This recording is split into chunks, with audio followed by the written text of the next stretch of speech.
sobre as prioridades. Mas que prioridades são essas? Nós vamos falar sobre as prioridades segundo as Escrituras. Por que nós vamos falar de prioridades segundo as Escrituras? Porque as nossas prioridades, elas devem ser guiadas por quem? Pelo mundo ou pelas Escrituras sagradas? Pelas Escrituras, né? Então, nós sabemos que nós vivemos numa geração, hoje, uma geração altamente materialista, consumista, uma geração onde as pessoas, elas são valorizadas como? Não é por aquilo que elas são interiormente, é por aquilo que elas têm, pelos seus bens materiais, ou muitas vezes por aquilo que elas ostentam ter. Às vezes nem tem, é só a aparência. E o que é que acontece? Os bens materiais, junto com a tecnologia, ela veio favorecer para que as pessoas aumentassem seus bens de consumo. Mas eu quero falar para vocês que todo esse avanço tecnológico, toda essa facilidade que hoje nós temos de possuirmos bens, inclusive formas de pagamento facilitadas, não é isso? Isso não trouxe para as pessoas paz, isso não trouxe para as pessoas conforto nem alegria. Muito pelo contrário, ela trouxe o que para a vida das pessoas? Ela trouxe concorrência, ela trouxe discórdia. Sabe por quê? Porque as pessoas estão fazendo suas escolhas de forma errada. Se as escolhas fossem feitas de maneira certa, nós não estaríamos vivendo nesse caos que nós vivemos hoje. Não é verdade? Pense, quando alguém morre, quando alguém falece, às vezes o corpo ainda não foi nem sepultado, as pessoas já estão brigando por uma casa que ficou, por um objeto que ficou dentro de casa, qualquer bem material, por qualquer coisa. O amor das pessoas é um amor egoísta, é um amor centralizado na própria pessoa, onde hoje ninguém liga para ninguém, ninguém se preocupa com ninguém. As pessoas só se preocupam com elas mesmas. Então, meus irmãos, a prioridade das pessoas não está correta. Quando deveria ser o quê? A prioridade das pessoas deveria estar em primeiro lugar aonde? Em Deus, priorizar Deus. Hoje é comum você ouvir falar numa igreja virtual. Vocês já ouviram falar numa igreja virtual? Sim. Não é? Muita gente diz assim, não, eu não preciso ir para a igreja. Por que eu vou para a igreja? Se eu tenho tudo online, no conforto da minha casa, então eu não preciso congregar. Quando nós sabemos que congregar é bíblico. Deus, Jesus nos exorta a nós congregarmos. Nós sabemos o que a Bíblia diz, que a brasa, se for tirada de dentro do fogo, ela apaga. Não é? Então, se nós deixarmos de congregar, nós vamos esfriar. Nós precisamos dessa comunhão que nós temos uns com os outros, um fortalecendo o outro. Então, até esse ponto nós chegamos a falar em igreja virtual. Por quê? Porque a prioridade não é o Senhor, não é Deus. A prioridade é o seu conforto, é o seu bem-estar dentro de casa, é o seu comodismo. A palavra de Deus, ela nos apresenta uma verdadeira escala de valores, aonde ela indica quais devem ser as nossas prioridades. Quando nós entendemos e praticamos, precisamos não só entender, precisamos entender e praticar essas prioridades de forma correta. Isso nos permite o quê? Isso nos permite experimentar o melhor de Deus, a plenitude de Deus. Aleluia! Glória a Deus! Glória a Deus! Tantas coisas, irmão, tantas coisas que acabam se tornando mais importantes em nossas vidas. E as coisas urgentes, elas acabam tomando lugar das coisas que são mais importantes. Então, o correto é o quê? É ordenar a nossa escala de valores segundo o quê? Segundo o mundo? Não. Ordenar a nossa escala de valores segundo as escrituras sagradas. Algumas pessoas, elas vivem suas escalas de valores desordenadamente, porque por falta de conhecimento das escrituras.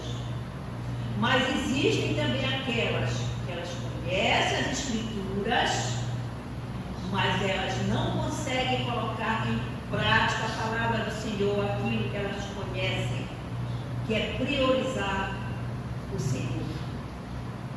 A primeira coisa a ser feita, a ordenar a nossa escala de prioridade, meus irmãos, é saber que a Bíblia nos ensina como nós devemos nos comportar, o que nós devemos colocar em primeiro lugar, para depois colocarmos Deus em primeiro lugar, para depois colocarmos o quê? As outras coisas. Então precisamos, além de conhecer a palavra do Senhor, precisamos colocar em prática a palavra do Senhor, coisa que nem todas as vezes nós conseguimos fazer, não é isso? Quantas vezes nós priorizamos outra coisa do que priorizar o reino do Senhor? Então, não há nada, meu irmão, que possa ocupar em nossas vidas o primeiro lugar que não seja o Senhor. Este é o correto, este é a escala de prioridades, é o Senhor na nossa vida. Amém.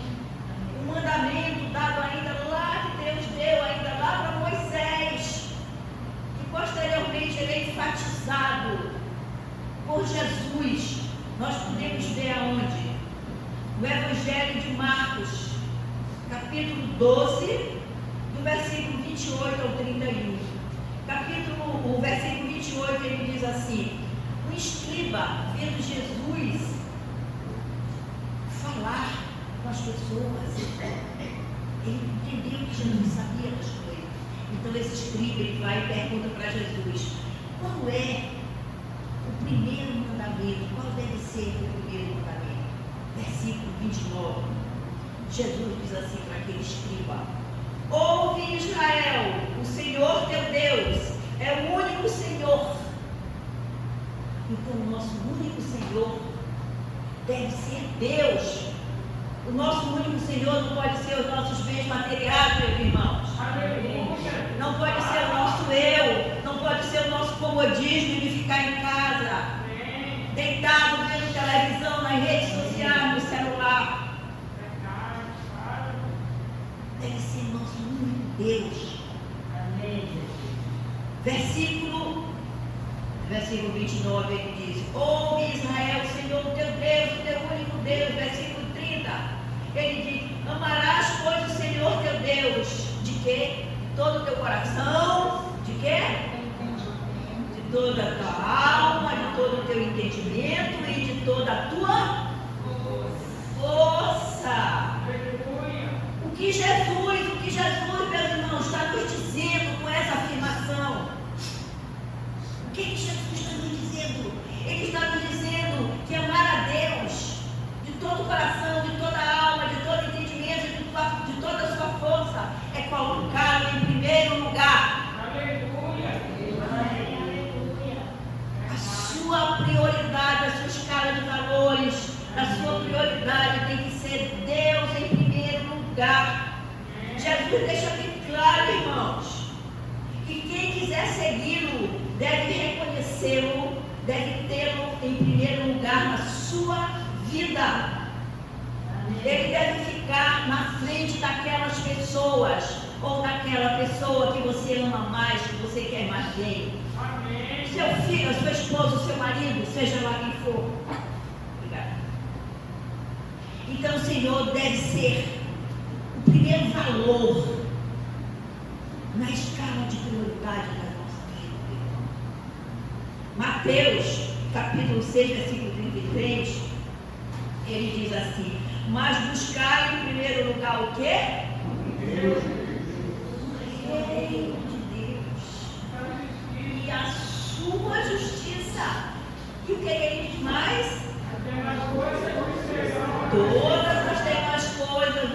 serão acrescentadas. Isso quer dizer o quê? Isso quer dizer que as coisas materiais, elas cabem sim dentro de nós. Nós precisamos sim das coisas materiais, mas elas devem vir depois de Deus. Deus tem que estar em primeiro lugar nas nossas vidas. Deus está nos dizendo, meu irmão, se preocupem com as coisas de Deus.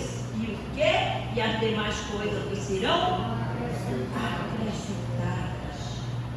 No versículo anterior ao capítulo 6, versículo 33, Jesus ele nos fala o quê?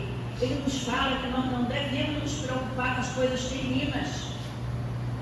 Ele diz, vocês valem muito mais do que as aves. E tudo eu vos acrescentarei. Amém. As coisas terrenas, as ficam. Mas as coisas de Deus, elas são eternas. Então aqui Jesus está dizendo que nós não temos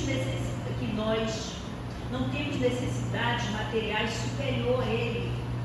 Precisamos das coisas materiais, mas Ele está dizendo que precisamos buscar primeiro o reino de Deus e a sua justiça. Ele tem que estar em primeiro lugar. Ao dizer buscar em primeiro lugar o reino e a justiça de Deus, o que é que Jesus está dizendo? Priorize a Deus. É isso que Ele está nos dizendo. Coloque Deus em primeiro lugar. Coloque as coisas de Deus, as coisas celestiais em primeiro lugar. Coloque o seu reino em primeiro lugar. Jamais, meus irmãos, as coisas terrenas podem concorrer com as coisas do reino de Deus. Deus é soberano. Deus é eterno. As coisas terrenas, elas ficam. Tudo vai passar, meu irmão, tudo vai ficar aqui. Os bens materiais, eles devem ocupar lugar de quê? De servo e não de senhor da sua vida. Vou repetir. As coisas materiais, os bens materiais, eles devem ocupar o lugar de servo na sua vida e não de senhor da sua vida. Eles não podem, os bens materiais não podem controlar as nossas escolhas. Deus nos dá um manual nas escrituras sagradas para nós fazermos as nossas escolhas. Nossas escolhas falam de quê? Nossas escolhas falam de prioridade, de importância, de valores, de foco. E aonde é que nós estamos focados? Só nas coisas terrenas? Só nas coisas materiais? Ou o nosso foco é o nosso Deus, nosso Senhor, que te deu hoje mais um dia de fôlego de vida? Por isso que você está aqui hoje, meu irmão.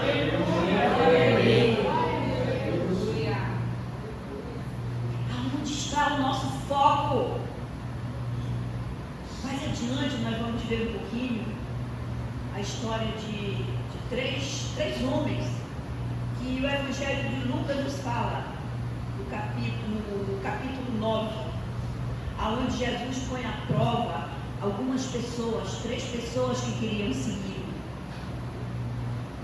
Então, meu irmão, se nós formos olhar para a história da humanidade, nós vamos ver que ela começa lá no início, com a derrotada de Satanás, querendo o quê? Querendo usurpar o trono de Deus. Não foi assim? E será que hoje é diferente? Será que hoje Satanás também tenta usurpar o trono de Deus? Será que hoje Satanás não tenta ser prioridade na nossa vida, colocar como prioridade na nossa vida as coisas mundanas, as coisas da carne e do mundo? Então, até hoje Satanás, sim, meu irmão, ele tenta tomar o trono de Deus. Quando ele não consegue, o que é que ele faz? Ele tenta nos distrair através de quê? Daquilo que a carne se inclina, daquilo que a nossa carne deseja, através das ambições, através das conquistas. coisas materiais. E ele consegue dessa maneira nos distrair do foco que deve ser o reino de Deus, colocando outras coisas como prioridade na nossa vida. Meus irmãos, ter ou não ter Deus vai fazer toda a diferença na nossa vida. Vocês concordam? Faz toda a diferença de como nós vamos administrar tudo o que temos e tudo o que somos. A mentalidade mundana é uma mentalidade carnal, onde nos leva a questionar: será que vale a pena colocar Deus em primeiro lugar? É assim que o mundo pensa? Será que vale a pena eu estar aqui agora aqui na igreja? Ou eu estar num bar, aí enchendo a cara, dançando, me prostituindo em algum lugar por aí? É essa mentalidade do mundo, é a mentalidade onde predominam os desejos da carne. O ser humano, ele é egoísta. Ele quer sempre tirar proveito de qualquer situação e de tudo. Então, meus irmãos, tirar vantagem de tudo, se dar bem em tudo, essa concepção, ela está na contramão da vontade de Deus. Porque não é isso que as Escrituras nos ensinam, a tirar vantagem de tudo, a se dar bem em tudo, a qualquer preço, a qualquer custo. Mas ela nos ensina o quê? As Sagradas Escrituras, ela nos ensina a priorizar Deus. Priorizar Deus significa gastar tempo com Deus, significa servir ao Senhor, significa servir as pessoas. Aleluia. Significa se doar. Aleluia. Parece para muitas pessoas que é uma perda de tempo investir seu tempo ajudando as outras pessoas. Eu sempre nas minhas pregações é uma coisa que eu gosto de repetir, é o ensino de Jesus. Aleluia. Que deve ser o nosso modelo, deve ser o nosso padrão. Amém. Jesus não veio para ser servido, Jesus veio para servir. Então precisamos servir aos nossos irmãos, precisamos nos doar aos nossos irmãos. Amém? Amém? Nós temos que ver o seguinte, que investir no reino de Deus, meus irmãos, é uma semeadura que trará boas colheitas. Vou repetir, investir no reino de Deus é uma semeadura que trará boas colheitas. Plantar para colher de respeito a quê? A seu dinheiro, de respeito ao seu tempo, de respeito à sua energia. Não existe, irmãos, oferta por oferta. Não me entenda mal. Existe, deve existir dentro de nós uma generosidade. Aleluia!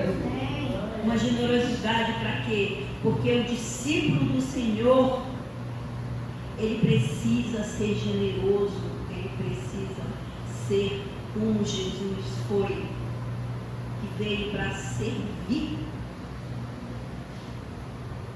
O discípulo de Jesus é aquele que prioriza a Deus, ele deve priorizar a Deus. E a generosidade, ela deve vir como? A generosidade deve vir como obediência à palavra do Senhor. Amém. E o servo do Senhor tem que ser obediente à palavra assim do Senhor. Meu irmão, tenha suas metas, mas não deixe que coisa alguma concorra na sua vida com o lugar de Deus. Amém. Não permita que isso aconteça. Amém. Priorize o Senhor na sua vida. Glória a Deus. O livro de Lucas, boa parte, ele nos traz informações sobre a vida de Jesus, o nascimento de Jesus, ministério de Jesus. Os 2 primeiros capítulos de Lucas, ele revela o nascimento de João Batista. E a maior parte do Evangelho de Lucas, ele vai nos falar sobre o nascimento e a vida de Jesus. Então, a partir do capítulo 9, versículo 27, Lucas, ele nos fala sobre uma experiência que Jesus teve, que eu falei lá no início, com 3 pessoas, lembra? 3 pessoas. Então, nós podemos tirar grandes lições em termos de prioridade com esses versículos aqui de Lucas. Ele diz o seguinte, no versículo 57. Alguém chegou para Jesus e disse: seguir-te-ei para onde quer que fores. E Jesus responde o quê? Versículo 58. Versículo 58, Jesus responde, versículo 1. As raposas têm seus covis, as aves têm seus ninhos, mas o filho do homem não tem aonde reclinar a cabeça. Então aqui nós podemos perceber que quem quiser seguir a Jesus tem um preço a pagar. Nessa época foi um tempo que Jesus havia sido expulso da sinagoga. Então, o que é que Jesus está dizendo para esse homem? Que existe um preço a pagar por aquela escolha. Jesus mostra para aquele homem a real situação de que é ser um seguidor de Cristo. E eu pergunto para vocês, hoje em dia, ser um seguidor de Cristo, será que é tão diferente da época de Lucas? Será que nós também não temos um preço a pagar? Um preço de renúncia? Aleluia! Não é? Um preço muitas vezes do dedo apontado para nós. O mundo pode fazer o que ele fizer. Ninguém critica, ninguém diz nada. Mas aquele que é o servo do Senhor, o dedo das pessoas está sempre apontado. Então, a primeira coisa que nós vimos aqui nesse versículo de Lucas é que existe um preço. Jesus está mostrando que existe um preço a pagar por querer seguir. Concluímos o quê? Que Jesus não tinha onde reclinar a cabeça e também quem o seguisse não queria. Se você está disposto, meu irmão, a priorizar o reino de Deus, sabe que essa escolha, ela vai te trazer sacrifício, ela vai te trazer renúncia, ela vai te trazer renúncia do teu próprio eu, da tua vontade carnal. Então, a primeira lição que nós vemos aqui é que existe um preço a pagar para seguir a Deus, para priorizar a Deus. Um segundo ponto que nós podemos ver é que essas prioridades, como são essas prioridades, que consequências elas nos trazem. No versículo 59, Jesus diz a outro homem. No primeiro versículo que eu citei, é um homem que chega a Jesus e diz que ia segui-lo. Agora, no versículo 59 de Lucas, é um homem que chega para Jesus e diz o que para Jesus? Que ia seguir a Jesus. O homem diz: permite-me seguir-te. Mas ele completa dizendo para Jesus: mas permite-me ir primeiro sepultar o meu pai. Então veja qual era a prioridade desse homem. Era seguir a Jesus ou sepultar o seu pai primeiro? Era primeiro cuidar das coisas terrenas para depois seguir a Jesus. No versículo 60, Jesus insiste com esse homem. E Jesus diz o seguinte para esse homem: deixa os mortos sepultar os seus próprios mortos. Tu, porém, vem e prega o reino de Deus. Então, o que nós entendemos dessas duras palavras do Senhor? O que é que Jesus está dizendo com essas palavras? Jesus está dizendo a esse homem: deixa que os mortos espiritualmente ninguém enterre os mortos fisicamente. Então, meus irmãos, quantas vezes estamos mortos espiritualmente, não é verdade? Quando nós deixamos de priorizar a Deus, quando nós deixamos de priorizar as coisas da vontade de Deus, estamos mortos espiritualmente. Então é isso que Deus está dizendo. Deixa que os mortos espiritualmente enterrem os mortos fisicamente. Então, se você quer ser um discípulo de Jesus, sua prioridade deve estar no reino do Senhor. Eu pergunto para você, qual é o obstáculo que lhe impede a priorizar o reino de Deus? São tantos, né? Lucas, fica a reflexão, meus irmãos, tá? Qual é o obstáculo? Está impedindo de priorizar a Deus. Lucas, versículo 61, outro nome fala Jesus. Seguir-te-ei, Senhor, mas deixa primeiro que eu me despeça dos de minha casa.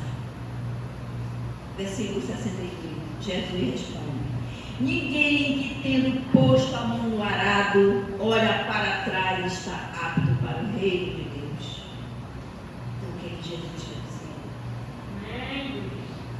Ninguém que prioriza as coisas terrenas está apto para o reino de Deus. Você só está apto para o reino de Deus se você priorizar as coisas do reino de Deus. Senão você não está apto. Mateus capítulo 6, versículo 19 ao 21, o que ele nos diz? Não acumuleis tesouros sobre a terra, onde as traças, a ferrugem e o ladrão levam, mas acumuleis tesouros do céus. E onde está o teu tesouro, estará o teu coração. Aleluia. Então, se as nossas prioridades estiverem aqui na terra, o nosso tesouro está aqui, nas coisas materiais. As traças, a ferrugem, o cabo levam tudo, mas as coisas do Senhor são eternas. Então nós vimos que quem quer priorizar a Deus, existe um preço a pagar, existem prioridades a serem estabelecidas, e um terceiro ponto é a perseverança do chamado que nós temos que ter. É outro ponto muito necessário para aqueles que querem seguir e priorizar a Deus. Na Bíblia, meus irmãos, nós temos muitos exemplos de servos fiéis que seguiram ao Senhor e perseveraram até o fim. Podemos destacar, entre tantos outros, o exemplo do grande Josué. Josué, ele ajudou a nação hebreia a conquistar terra prometida. Ele foi até os seus últimos dias de vida. Ele perseverou. Então, é um ponto que nós precisamos observar, é a perseverança. Quantos desistem no meio do caminho, não é verdade? Quantos estavam dentro da igreja, hoje estão por aí pelo mundo? Triste, né? Nós vemos que não houve perseverança. A porta é estreita, meu irmão, para quem quiser seguir ao Senhor.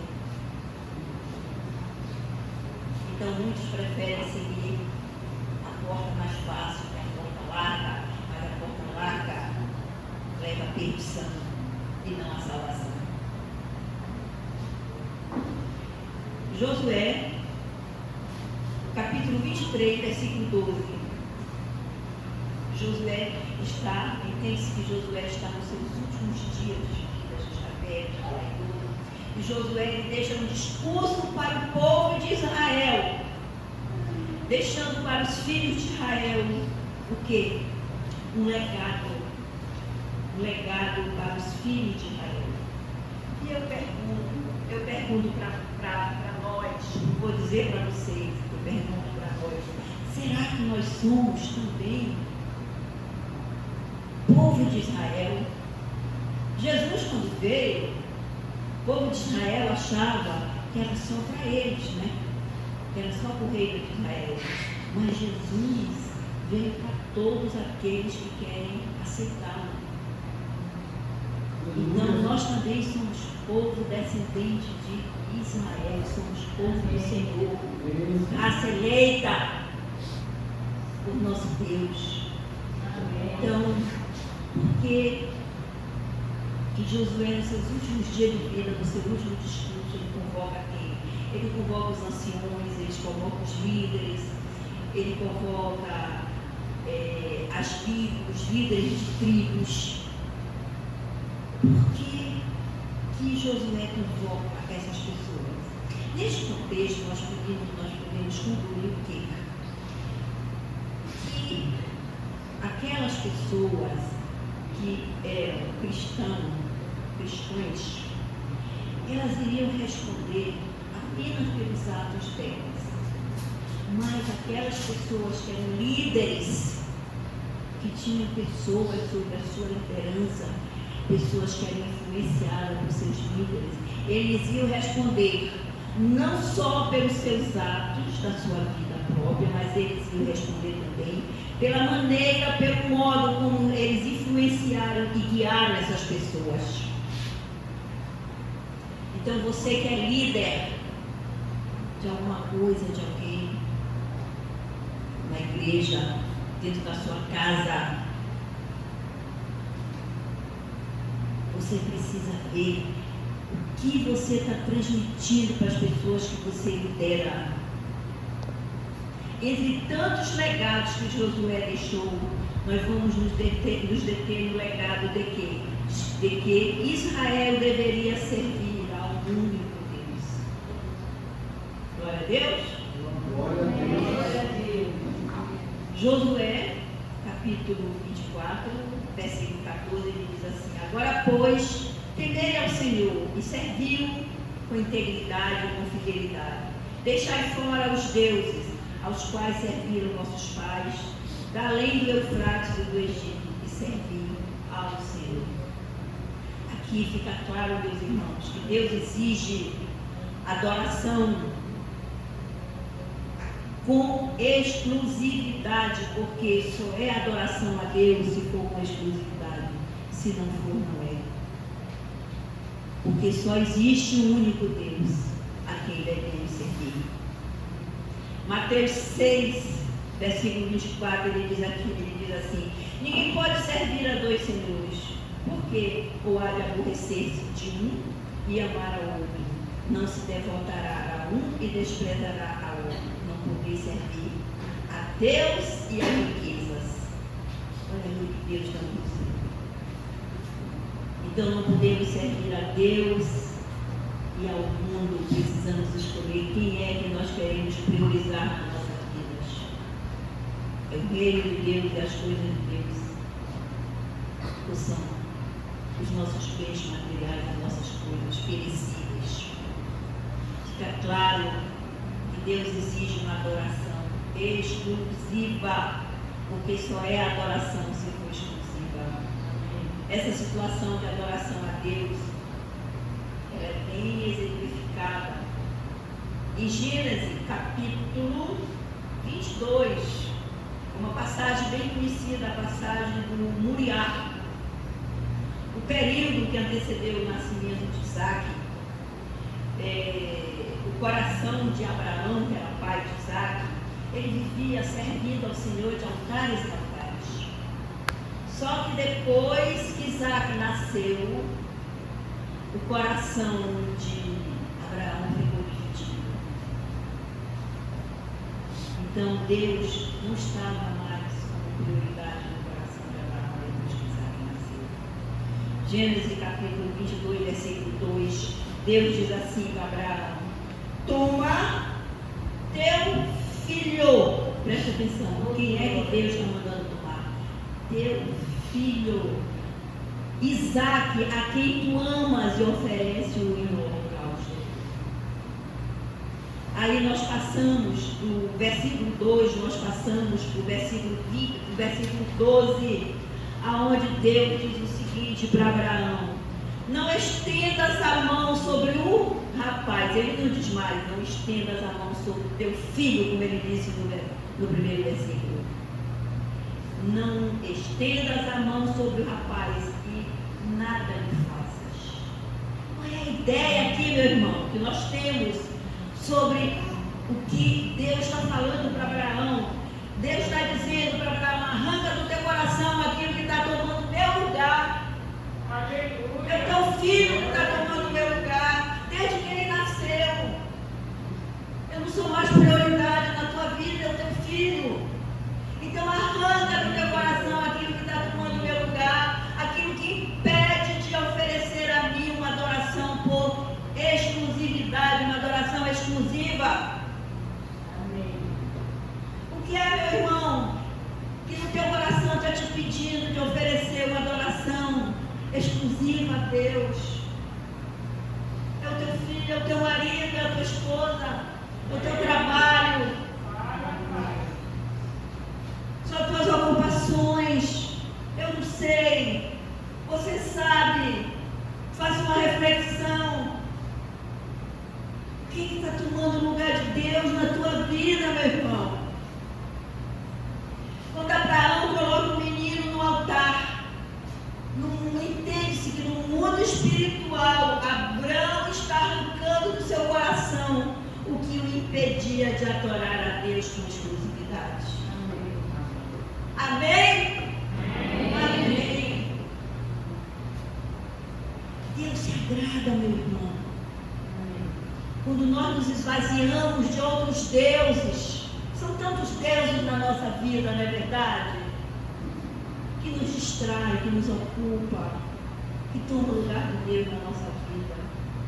Então Deus se agrada quando nós nos esvaziamos de outros deuses para dar lugar ao único e verdadeiro Deus em nosso coração, em nossa vida. Entende-se que Deus está dizendo: não faças mal ao menino. O meu problema não é com o menino. O meu problema é contigo. O meu problema é com esse sentimento que está dentro do teu coração, ocupando o meu lugar.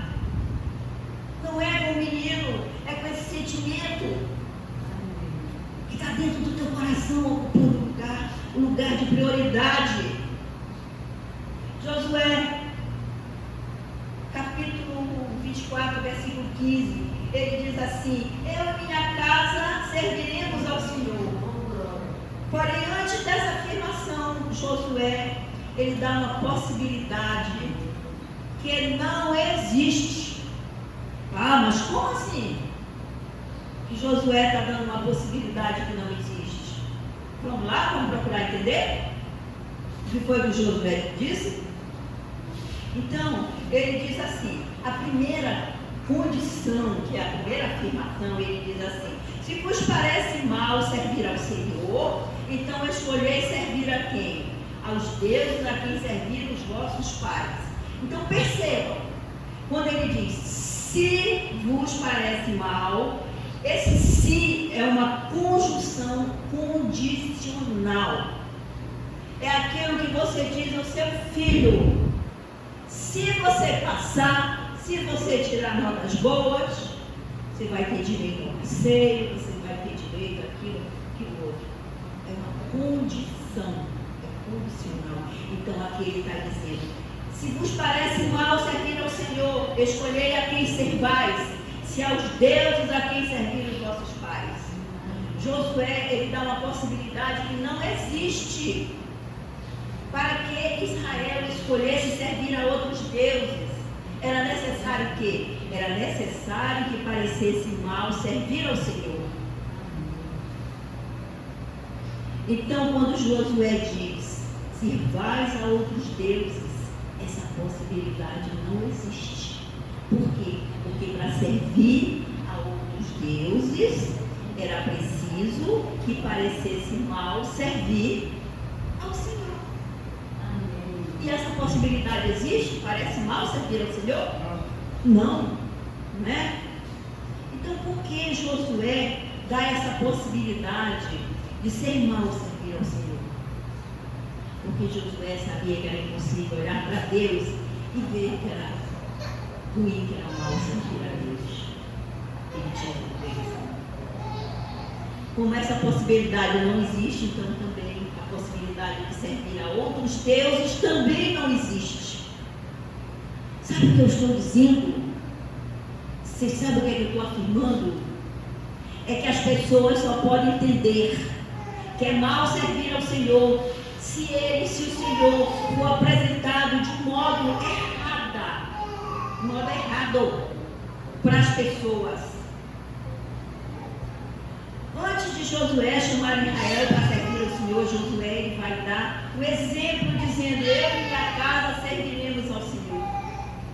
Então Josué se apresenta como um modelo. Josué se apresenta como padrão. Há guerras, meus irmãos, que nós vamos travar e que nós não vamos vencer só com palavras, mas se nós formos padrão, nós formos modelo nos lugares onde nós somos inseridos, dentro da nossa casa, dentro da igreja, dentro do trabalho. Nós temos que ser padrão, ser exemplo. Quem sabe, você que está aqui me escutando, você não enfrenta dentro da sua casa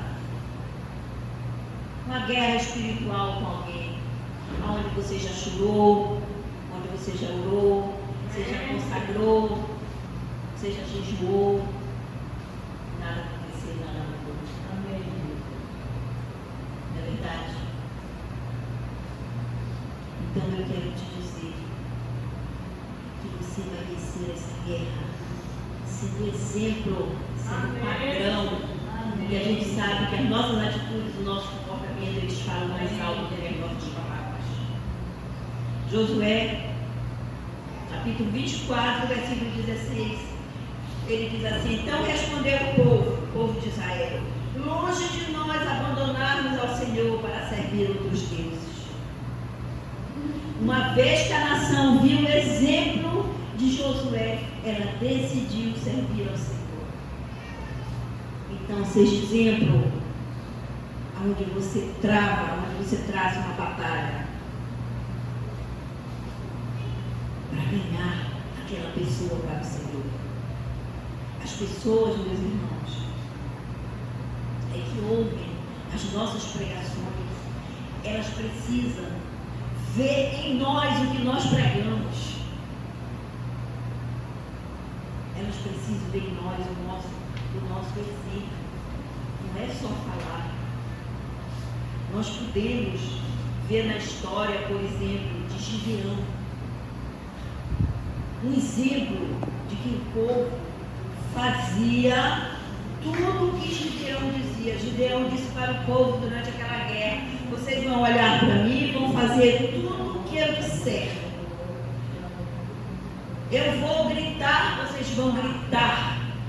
Eu vou levantar a tocha, vocês vão levantar a tocha. Eu quebrarei o cântaro, vocês quebrarão o cântaro. E tudo que Gideão ia dizendo e fazendo, o povo ia fazendo. E eles saíram vitoriosos daquela guerra. Então, se você quer sair vitorioso dessa guerra que você passa, meu irmão, seja modelo, seja padrão, seja exemplo. Seja exemplo do servo do Senhor, que prioriza o Senhor, que prioriza a palavra do Senhor. Josué 24, versículo 31, ele diz assim: serviu, pois, Israel ao Senhor todos os dias de Josué e todos os dias dos anciões, que ainda sobreviveram por muito tempo depois de Josué, e que sabiam de todas as obras feitas pelo Senhor a Israel. Então, quando o texto diz que os anciões sabiam das obras do Senhor, eles sabiam por quê? Eles sabiam porque Josué havia conduzido aquele povo a ver e ouvir tudo que Deus realizou. Então as pessoas não só ouviram o que Josué pregou, mas eles viram através de Josué as obras de Deus. Então as pessoas precisam ver através de você as obras de Deus. Seja esse exemplo. É como se Josué estivesse saindo campo da teoria. Na realidade, ele saiu do campo da teoria e passou para o campo da prática. Josué não ficou apenas em palavras, mas ele deu a oportunidade para que as pessoas contemplassem as obras do Senhor na prática. Sabe o que eu estou dizendo, meu irmão? Eu estou dizendo que se nós quisermos deixar um legado para as gerações futuras, para os nossos filhos, para os nossos netos, nós precisamos ter informações sobre Deus. Nós precisamos de ter, além de ter informações corretas sobre Deus, nós precisamos ser pessoas que transformam essas informações em obras. As pessoas não precisam só ouvir o que nós dizemos, as nossas pregações, elas precisam ver em nossas vidas as nossas pregações. O que nós dizemos precisa se concretizar em obras. Por que Israel ouviu e viu as obras de Deus? Porque Josué foi um exemplo de fidelidade, foi um exemplo de perseverança. Josué foi um dos maiores líderes de Israel, responsável por conduzir a nação hebraica à conquista da terra prometida. Josué é escolhido de Deus para suceder Moisés, porque por ser um homem de coragem, de fidelidade, de determinação, de perseverança. Uma idade já avançada, mas que deixou uma receita, deixou um legado, não só para Israel, mas deixa para nós também, meus irmãos. Uma receita de desafios para nós conduzirmos a nossa vida. Uma receita, meu irmão, que ela serve para todos os tempos. Não foi só para Israel, ela serve para os nossos dias. Ela é bem atual. Esse olhar que nós tivemos no passado, vendo todo esse panorama, que nós vimos lá o que aconteceu em Lucas, o Josué, ele nos traz, irmãos, grandes lições preciosas para as nossas vidas, para hoje. Assim como Josué desafiou o povo à obediência constante ao Senhor, ao único Deus, você também se desafie a ser essa pessoa obediente, prioriza a palavra do Senhor. Para finalizar, meu irmão, eu quero te dizer que as promessas de Deus, elas transcendem todas as gerações, além das conquistas terrenas, pois elas incluem a vida eterna. Amém?